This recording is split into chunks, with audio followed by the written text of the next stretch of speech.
Number 43 says to find the equation of the parabola shown below. And they give you this little picture. I took from it that there were three little points. One of them was 1 and 0, or 1 comma 0. Another was 3 comma 0, and 2 comma 2. This means that x equal to 1 and x equal to 3 are both zeros of the equation. So I can write f of x as being equal to some scaling factor a, which means that my parabola might be big, might be wide, might be small, I don't know, but I can write any parabola in this form, right?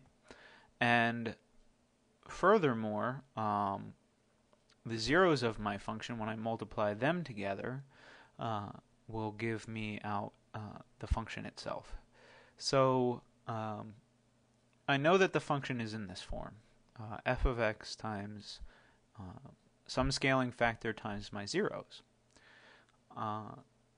What I do after that is then I throw 2 comma 2 into this expression and figure out exactly what that scaling factor is.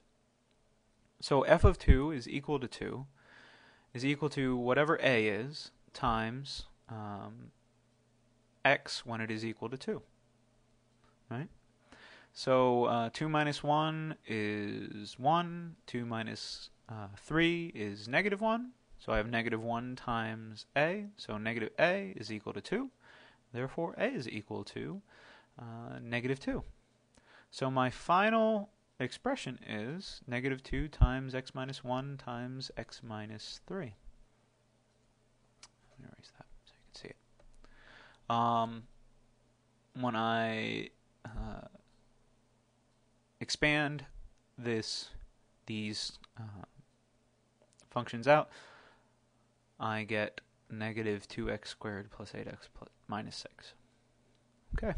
Number 44 says to find the linear function that satisfies f of 0 equals 3 and f of negative 20 equals 8, and find f of x. Well, f of x, we know, since it's a linear function, and they tell us that it's a linear function, we know that it is of the form mx plus b. So I also know that it crosses through the points 0 and 3 and negative 20 and 8. My m is equal to the change in y over the change in x equals y2 minus y1 over x2 minus x1 for 2 associated points. And these are my 2 points, right? Where this is x1, this is y1, this is x2, this is y2. Putting them in, I get 8 over negative 23. When I put, let's see, it also says, oh, and also this is a 0 of the function, right? So if I said f of 0, it would be equal to m times 0 plus b, and we know that that's equal to 3, so therefore we have b equal to 3. So my final function, therefore, is negative 8 over 23x plus 3. All right, number 45, getting into the rational functions. It says, find the vertical asymptotes of negative 3x minus 2 over the quantity of x squared minus 6x plus, minus 7. So if I factor out this, I have x plus 1 times the quantity of x minus 7. So there would be a vertical asymptote at x equal to negative 1 and x equal to 7. If I wanted to figure out what the function looked like, I would also figure out when the function was equal to 0, and it is equal to 0 whenever the numerator is equal to 0. So whenever negative 3x minus 2 is equal to 0. Oh, this is above and beyond, by the way. So finding the vertical asymptotes, that would be the end of it. So there would be a vertical asymptote at x equals -1, and there would be a vertical asymptote at x equals 7. And that would be the end of your solution. So, but this is a preview for some of the later problems. The numerator is equal to 0 at x equal to -2/3. So right here. Then you can use small test points, right? Or try to figure out the sign of the expression outside of that. We know that as the rational function approaches a vertical asymptote, it will begin to hug that vertical asymptote. Whether or not it goes up or down depends on what the sign ends up becoming. So we can see that for x less than -1, we'll evaluate it for 3 different expressions. So -3x minus 2 corresponds to this sign, right? The x plus 1 corresponds to this sign, and the x minus 7 corresponds to this sign. So for x less than -1, -3x minus 2 is always positive. For x less than 1, x plus 1 is always negative.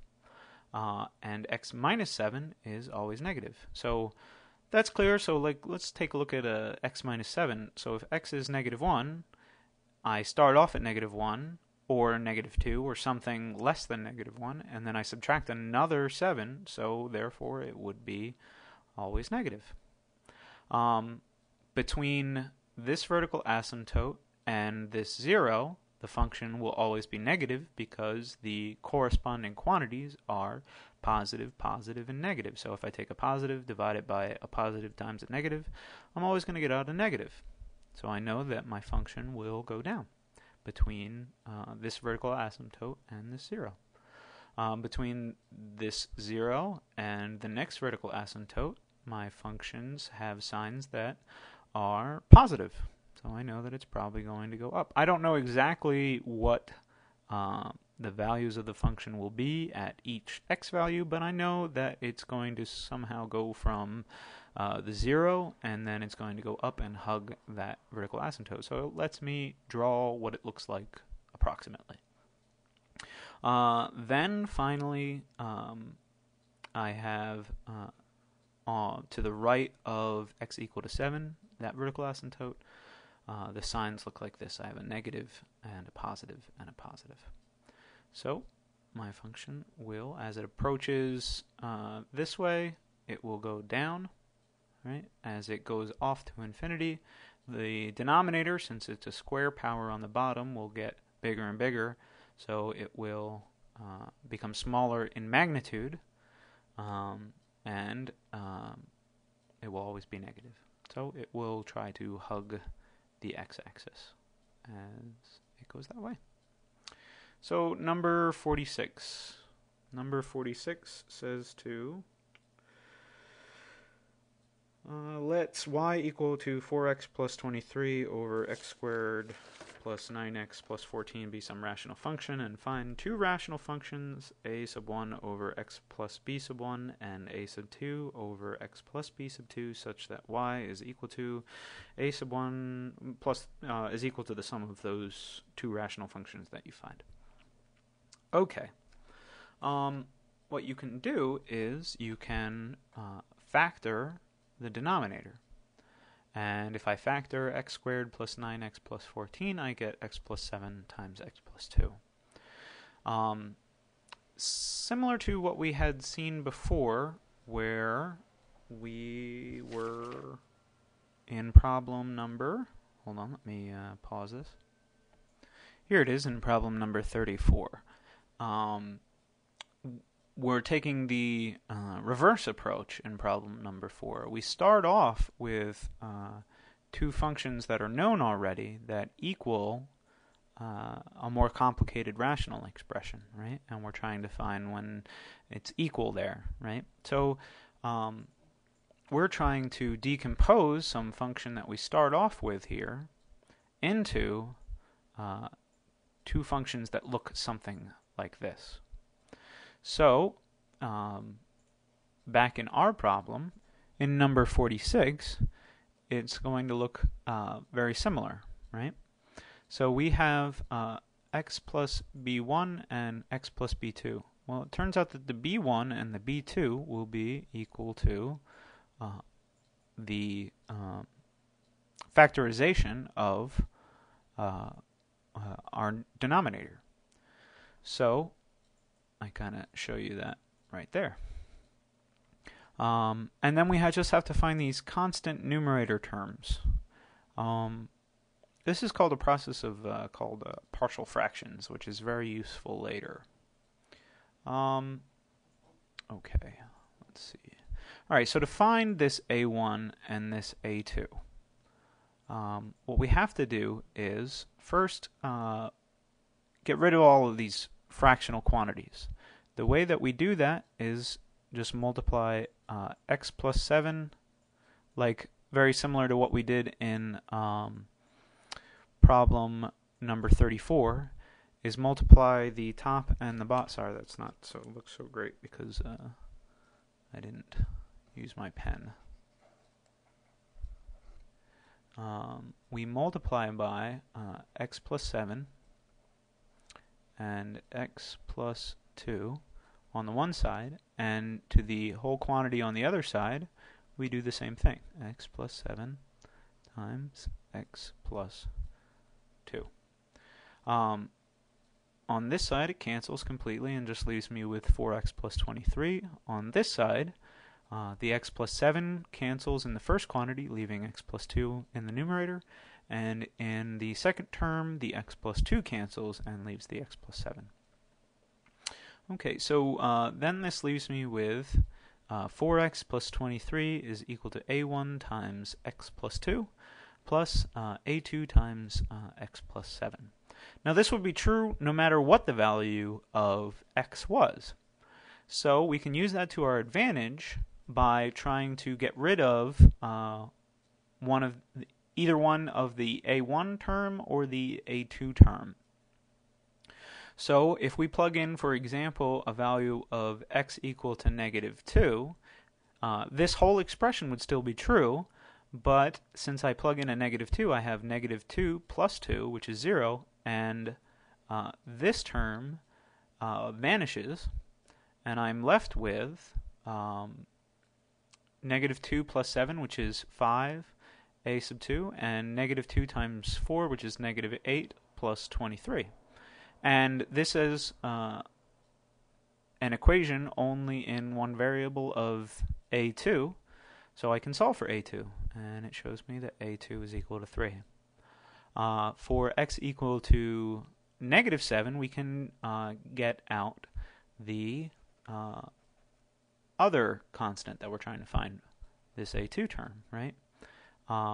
We can find the a1 and eliminate the a2.